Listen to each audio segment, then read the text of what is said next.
Back with another album review.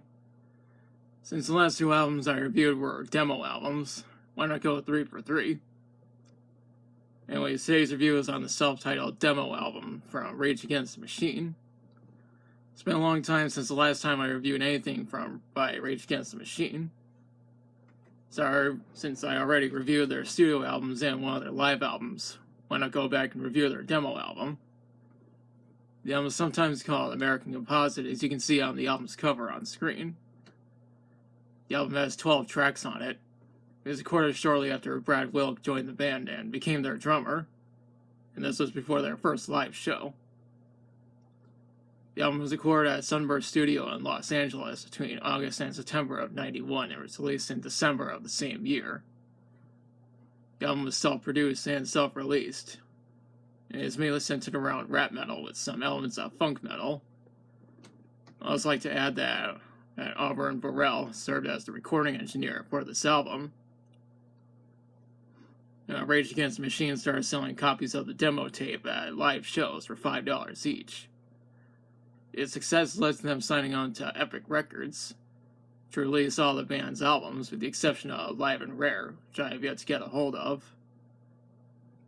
Out of the 12 songs on this album, only 5 are not released on any albums. Darkness of Greed, Clear the Lane, Mindset's a Threat, Autologic, and The Narrows. While the first 2 songs are released as B-sides on the Killing in the Name single. We'll get back to this when we talk about each of the songs. Speaking of which, let's get started with the songs themselves. This album starts with Bomb Track. Of course, it's the same song that the band's self-titled debut album starts with. Since this is a demo album, the quality of the song is not as good as what would be released on the band's studio albums. I went into detail about the song when I reviewed the band's debut album, so there's no need to go into it any further here. Although this isn't as good as the remastered version, I still enjoy it for what it is, and we're just getting started. Up next is Take the Power Back. It's a very well-known song from Rage Against the Machine. And if you listen to this version, you'll notice that it sounds very different from the version that ended up on the band's debut album. No surprise there, since this is only a demo. It's also the second longest song on this album at 5 minutes and 52 seconds long. Next song is Bullet in the Head. This is one of my favorite songs by Rage Against the Machine, and it's interesting to hear the demo version. Although I prefer the remastered version, I still like this version for what it is. I do think Bullet in the Head would be the perfect song for a John Wick ass-kicking montage. It's followed up by Darkness of Greed. The song was not featured on any studio albums that the band would make. However, a re-recorded version was featured on the soundtrack for The Crow, which I reviewed last year. Also, the re-recorded version is just called Darkness. I'd also like to add that this is the shortest song on this album at only 3 minutes and 45 seconds in length. Followed up with Clear the Lane. This is the next song that wasn't featured on any of the band's albums. After hearing it, I think it would have been interesting if it was re-recorded and released on one of the band's albums. However, there is a live version on the album Live and Rare. I will review that album once I get a hold of a copy. I think the best part of the song is Tom Morello's guitar riffs. Another thing I need to mention is that Zach De La Rocha refers to Tim Comerford as Timmy C near the end and tells him to bring the bass in. And Timmy C is how Tim is credited on the album.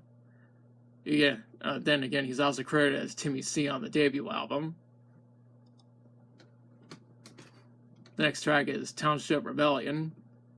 It's a very popular song from the band. I mostly heard the remastered version. It is interesting to go back and listen to the original demo, just to hear how differently it sounds compared to the remastered version. It's followed up by Know Your Enemy. Now, I reviewed the band's debut album back in 2019. I mentioned that this is my all-time favorite Rage Against the Machine song. Also, the version that's on the band's debut album features Maynard James Keenan, though the demo doesn't. I still like this version for what it is, though.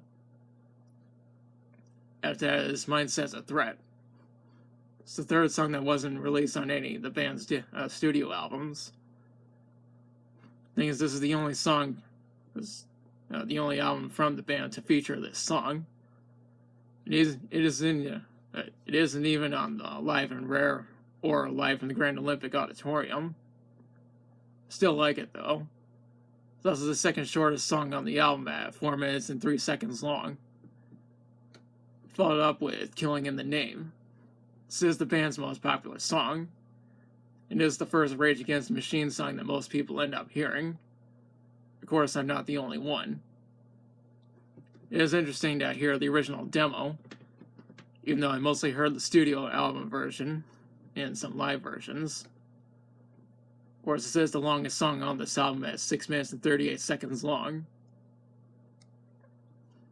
It's followed up by Autologic. It's the fourth song from this album to not get remastered. Although Rage Against the Machine never re-recorded the song, I do enjoy it for what it is. The next track is called The Narrows. It's the fifth and final song to not get released on any studio albums. I did mention earlier that this track was included as a B-side on the Killing in the Name single.